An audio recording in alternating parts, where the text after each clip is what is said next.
Prices for just about everything are rising fast. In October 2021, inflation took its biggest jump in more than 30 years. It's hitting specific parts of the economy hardest. Drivers face a 59% increase at the pump compared to 1 year ago. The average used vehicle is selling for 26% more than it was a year ago.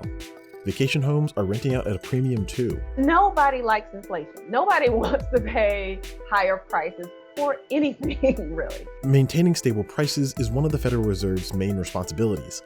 In recent decades, the economy has hummed below the central bank's target rate. Now, post-pandemic, the Fed, they want inflation, at least for a while, to be above 2%.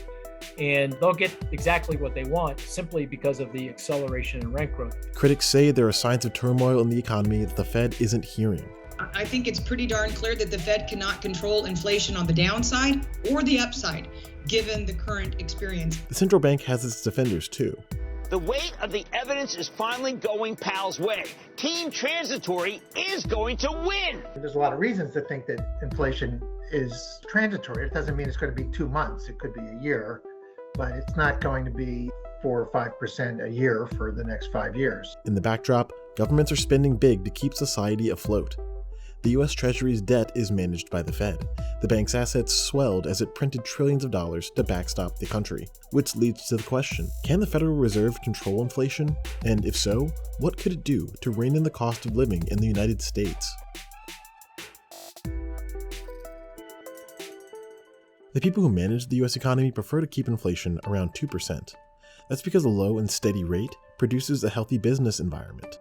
These rates are tracked in categories like food, energy, and housing. These components are then weighted against one another to establish their importance. The final scores that are produced are then recorded over time. The primary one you hear about on the news is called the Consumer Price Index. It tracks all of the spending from 93% of the US population. Then there's the trimmed mean inflation, which throws out outlier data and focuses on core prices. Movements in the trimmed mean signal a more potent inflationary trend. Then there's the PCE. The Fed really prefers to look at PCE, that is Personal Consumption Expenditures Price Index. The Fed's preferred measure of inflation is broader than the trimmed mean, but it throws out some data from the energy and food sectors. That's because prices take bigger swings in these industries more frequently. What's included and what's excluded from each inflation index impacts its reliability. Some, like Danielle DiMartino Booth, a former Dallas Fed employee, believe that the PCE is flawed. My biggest issue with the PCE is that for your average American household, you spend between 40 and 50% of your income on housing. If you look at it through that simple of a prism and understand that the PCE's input for housing is only around 22%, then you see that you're undercounting households' biggest expense by a wide margin. In the fall of 2021, the PCE numbers spiked to generational highs. When events like that happen, public officials turn to the Fed for answers. The Federal Reserve was originally set up to create a stable American banking system. Its role has expanded over its century-long existence. In 1977, Congress gave it a dual mandate. Part of that mandate is to maximize employment. The other part of that mandate is to stabilize prices or to basically keep inflation in check. Wilson says that the Fed's ability to manage inflation depends on the extent to which inflation is driven by the labor market. We're currently seeing inflationary pressures largely because people have shifted their consumption from purchase of services to purchase of goods. That has caused demand for goods to outpace the supply of goods in a period of time that suppliers did not have adequate time to really respond to that increased demand. In 2021, a sputtering global supply chain and backed-up ports are causing delays. Many people, including the leaders of the Fed, don't believe the economy has settled. Chair Powell previously said this bout of inflation is transitory, but now he's walking back from using that language. We tend to use it to mean that it won't leave a permanent mark in the form of higher inflation. I think it's probably a good time to retire that word and try to explain more clearly what we mean. The central bank believes current conditions don't change the long-term outlook. That's because in recent years, inflation has actually been lower than what the Fed wanted. Pre-pandemic, inflation was soft. The Federal Reserve had a 2% inflation target. It was below 2%. Now, post-pandemic, the Fed has been saying they changed their thinking here. They want inflation, at least for a while, to be above 2%. And they'll get exactly what they want simply because of the acceleration in rent growth. In 2019, newly elected Chair Powell argued that long-term expectations of inflation were low. Experts observing the labor market reported that the interest rate liftoff that began in 2019 cut the recovery short. Then, an unexpected event, the pandemic, pushed the central bank to create accommodative financial conditions. That means dropping interest rates, which in theory will make prices rise more quickly. Nobody likes inflation. Nobody wants to pay higher prices for anything, really. Economists believe that expectations are the primary driver of inflation. Well, people think inflation is going to be high for a long time. They're going to say, hey, Mr. Employer, you got to give me a bigger pay increase because inflation is going to be high. And the businessman says, if he thinks or she thinks inflation is going to be high, they say, fine, no problem. I'll give you the bigger pay increase, and then I'll pass along the higher price increase to consumers. And then lo and behold, people's expectations, their views of the future inflation actually results in higher inflation. That's the problem. A wage raise means a corresponding rise in prices, unless productivity is increased proportionately. What do you want, a guy with 4 arms? But even people within the Fed think these models are broken. In September 2021, a senior economist at the Board of Governors published a paper. It was titled, "Why Do We Think That Inflation Expectations Matter for Inflation?" That's definitely a non-consensus view. The paper argues that the field of mainstream economics provides cover for a, quote, criminally oppressive, unsustainable, and unjust social order. The paper reflects the views of a wider movement of people who think the Fed needs reform. There was an internal debate inside the Fed in 2008, in 2009, in 2010. Why did we miss the financial crisis? Why did we miss the subprime crisis? And it was determined at the time that the Fed's inflation model really was broken. Because had it incorporated securities prices, had it properly incorporated the price of housing, residential real estate, then the Fed wouldn't have been blindsided ahead of the financial crisis. So what they did after writing all these internal white papers and determining that they needed a new inflation regime was nothing. And because they needed this broken model to hide behind, which systematically understates inflation so that they could keep easier monetary policy than they would otherwise to prop up the stock market. Many people who watch the Fed cite breakdowns in models like the Phillips Curve. The Phillips Curve is a model that economists use to make interest rate decisions. The model contains 2 inputs, inflation rates and employment data. Various forces shift where the economy is along the curve at any point. When the employment indicators point to a tight labor market, the plot of the Phillips Curve shifts to the left. That means that there are more jobs open than there are workers to fill the roles. That also increases the pressure on employers to raise wages, which means higher rates of inflation. The Fed can control inflation when it's coming from the labor market. Their main tool for doing that is the federal funds rate. And by lowering that rate, it tends to help to spur economic growth and job creation. And when they raise that rate, it tends to slow that growth and the resulting job creation. The reason for doing that would be if there were concerns about inflation growing too fast or potentially getting out of control because the unemployment rate is too low and starting to put upward pressure on prices because there is upward pressure on wages. Some economists believe that in 2019, the official models produced an error. That year, unemployment dropped to 3.5%. When unemployment gets this low, the Phillips curve tells us that prices should start to rise.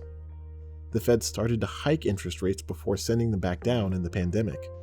I think one of the things that we have learned coming out of that recession and more recently is that the economy has probably been further from what would be a genuine level of full employment. Some say that the failure to lift off interest rates is a mistake that the country will have to pay for in the future. Jay Powell in 2018, 2019 found out that he couldn't raise interest rates. So he failed to get interest rates to his own personal stated target of 3%. He never got to. When you have a Federal Reserve that one cycle after another, they try to resolve an underlying issue of over-indebtedness, whether it was the household sector before the financial crisis or the corporate sector before COVID hit.